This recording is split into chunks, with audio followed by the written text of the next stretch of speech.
Well, it's bad to say the best, but in my opinion, I think Kung Fu is pretty good. Would you tell us a little bit about Kung Fu? Well, Kung Fu is originated in China. It is the ancestor of karate and jiu-jitsu. It's more of a complete system, and it's more fluid. By that I mean it's more flowing. There is continuity in movement instead of one movement, two movement, and then stop. I see. What's the difference between a Kung Fu punch and a karate punch? Well, a karate punch is like an iron bar, whack. A Kung Fu punch is like an iron chain with an iron ball attached to the end, and it go whang, and it hurt inside. Okay.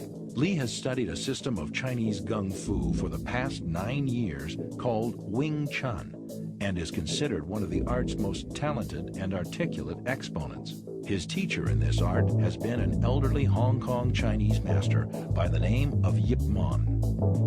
Despite his proficiency in this style of Kung Fu, his study of philosophy has caused him to question. And now he begins to question why most martial artists, Chinese and otherwise, seem more concerned with preserving tradition than with looking more deeply into the matter to penetrate through to the ultimate truth of martial art. Moreover, Lee has begun to develop his own method of Kung Fu, which he describes as non-classical in nature and which takes as its core the principles of economy of motion, simplicity, and directness. All right, for instance, you will read it in a book, in a magazine and everything, that when somebody grabs you, you will first do this, and then this, and then, and then, and then, and then, thousands of steps before you do a single thing. Of course, these kind of magazine would teach you to be feared by your enemies and admired by your friends and everything. But in Kung Fu, it always involves a very fast motion. Like, for instance, a guy grabbing your hand. It's not the idea to do so many steps. Step him right on the instep. You let go. This is what we mean by simplicity. Same thing in striking and in everything. It has to be based on a very minimum motion so that everything would be directly expressed. One motion, and he's gone. Doing it gracefully, not to go, yelling and jumping all over him, but to do that. Excuse me. Both the American and Chinese martial art communities resent his iconoclasm.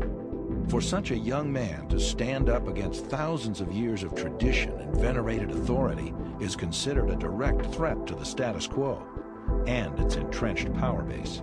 Prior to Bruce's coming to this country, Kung Fu was alive in most all the Chinese communities, but there was nothing taught to outsiders, basically. And Bruce came along, and with that basis of trying to create equality amongst all people, regardless of race, he chose to let anybody into his school, regardless of what color or race they were, as long as he knew what was in their heart was good and positive. Why he took them in, and like when he was down in San Francisco, where the Chinese community was much more like being in China, they took exception to it, and he had to fight his way out of it. In Oakland, he received a challenge from the San Francisco Chinese martial arts community, and the challenge read that Bruce, if he were to be defeated in this challenge, would have to cease teaching Caucasian or non-Chinese students. And the Chinese martial artist came over from San Francisco to Bruce's studio in Oakland, and a very formal challenge took place. I was present there. In fact, I was 8 months pregnant with Brandon, and James Lee was there. And this fight with this Chinese martial artist lasted about 3 minutes. Consisted of a lot of running, where the Chinese martial artist took off and started running around the room, and Bruce was pursuing him before Bruce finally got a hold of him and took him down to the floor and made him give up. And after the challenge ended, with the Chinese martial artist being soundly defeated and they all went away, Bruce won the right to teach anyone he wanted to. By February of 1967, Lee has 3 schools operating in Seattle, Oakland, and Los Angeles that teach his own interpretation of Kung Fu, based on his own investigations into the ultimate truth of unarmed combat. However, by now the young man is openly critical of the traditions and limitations he sees as inherent in the martial arts as they're currently being practiced in America. He believes they lack a solid grounding in reality, consisting of rehearsed self-defense routines that are employed in predictable and patternized rhythms. He notes that real combat is spontaneous, not rehearsed, and is made up of irregular or broken rhythm that a martial artist cannot anticipate, only respond to. Even the championship karate tournaments of the era are non-contact affairs, settled not on knockouts, but on an accumulation of points awarded for blows that never touch an opponent. A victory is determined by a team of judges who conclude which combatant would probably have hurt the other combatant the most had contact been allowed. Lee has no use for such styles of pseudo-fighting, which he calls organized despair and dry land swimming. Lee's criticism of the arts can be attributed in part to his background in Hong Kong, which consisted not of non-contact karate tournaments, but full-contact street fights and challenge matches fought on Hong Kong rooftops.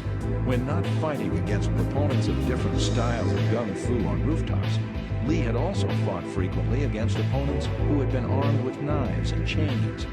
In such real-world encounters, referees and judges were not necessary.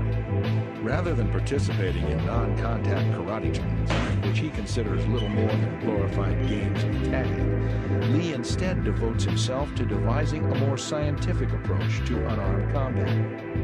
His research leads him to the science of Newtonian physics and the techniques and principles of European fencing and Western boxing, where efficiency, not tradition, are the touchstones of both disciplines.